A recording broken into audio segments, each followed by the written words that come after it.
বজালীৰ নিত্যানন্দ খণ্ড প্ৰাথমিক স্বাস্থ্য কেন্দ্ৰত ৰাইজৰ প্ৰতিবাদী ধৰ্মঘট কাৰ্যসূচী।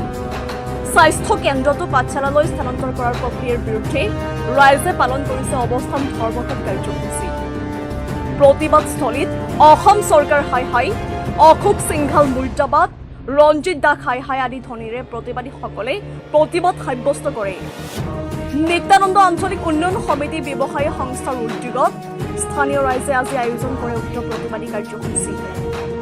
চৰকাৰে এই দাবী মানি নললে প্ৰতিবাদীসকলে আগন্তুক সময়ত ৰাজপথ অৱৰোধ, স্বাস্থ্য কেন্দ্ৰ ঘেৰাও বা জিলা আয়ুক্ত কাৰ্যালয় ঘেৰাও আদি কাৰ্যসূচী ৰূপায়ণ কৰিব বুলি ঘোষণা কৰে।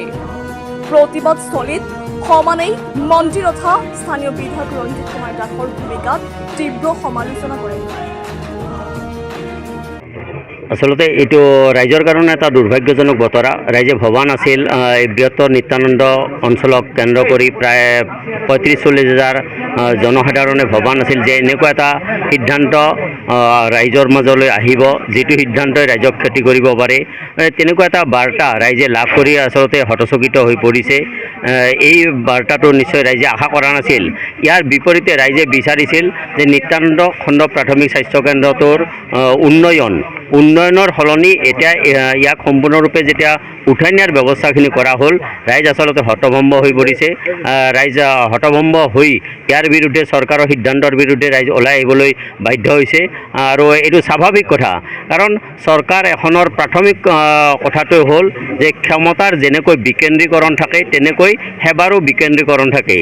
যাতে সেৱাৰ বিকেন্দ্ৰীকৰণৰ জৰিয়তে ৰাইজে স্বাস্থ্যসেৱাটো ওচৰতে পাব পাৰে, সেই উদ্দেশ্যত এনেদৰে ইয়াত স্বাস্থ্যকেন্দ্ৰটো স্থাপন কৰা হৈছিল 1978 চনতে।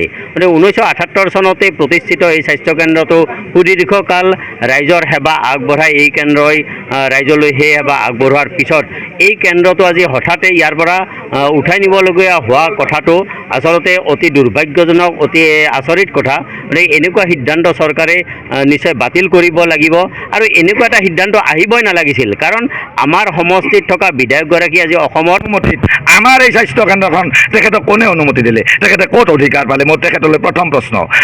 আমাৰ বিধায়ক, আমাৰ মন্ত্ৰী ডাঙৰীয়ালৈ মোৰ আৰু পোনপটীয়া প্ৰশ্ন তেখেতে উত্তৰ দিয়ক যে বজালী জিলা হ'ল, বজালী জিলাৰ সীমা নিৰ্ধাৰণ নহ'ল। বজালী জিলা হোৱাৰ পিছত তেখেতে ইয়াত কি কি অফিচ কাছাৰী বনালে তেখেতে জনাওক। তেখেতে আমাক জনাওক যে আমাৰ নিত্যানন্দত জিলা হোৱাৰ পিছত কি দিলে। দিবতো নোৱাৰিলেই তেখেতে, আৰু এতিয়া শেষত আমাৰ থকা এই সম্পদখনো তেখেতে নিবলৈ ওলাইছে।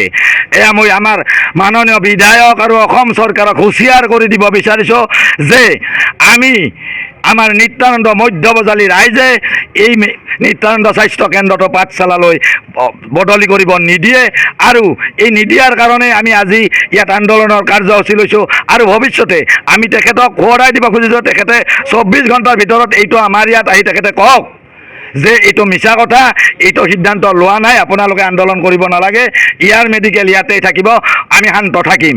আৰু যদি তেখেতে এইটো নকৰি তেখেতে যদি মনে মনে থাকে, তেতিয়া আমি বুজি ল'ম যে তেখেতে এই সিদ্ধান্তটো তেখেতে নিজে লৈছে। গতিকে আমি পৰৱৰ্তী সময়ত আৰু বিভিন্ন আন্দোলনৰ কাৰ্যসূচী ল'বলৈ বাধ্য। আজি প্ৰতিবাদ মানে আমি আজি প্ৰথম আৰম্ভণিৰে প্ৰতিবাদ। আজি 4 জুন তাৰিখে যিখন দিছপুৰৰ পৰা এখন লেটাৰ ওলাইছে, আমি আগতে জনা নাছিলোঁ।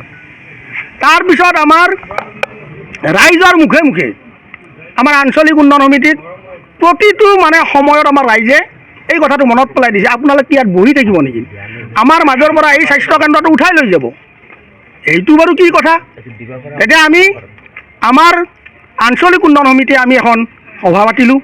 সভা পাতি আমি আমাৰ নিত্যানন্দস্থ ব্যৱসায় সন্থা, অনুষ্ঠান প্ৰতিষ্ঠান, দল সংগঠন সকলোকে আমি মাতি আনি আমি এটা সিদ্ধান্ত ল'লোঁ।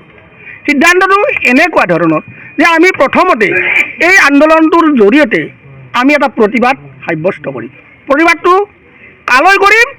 অসম চৰকাৰলৈ, অসমৰ স্বাস্থ্যমন্ত্ৰীলৈ আৰু আমাৰ স্থানীয় বিধায়ক তথা কেবিনেট মন্ত্ৰী আমাৰ ৰঞ্জিত দাস ডাঙৰীয়ালৈ।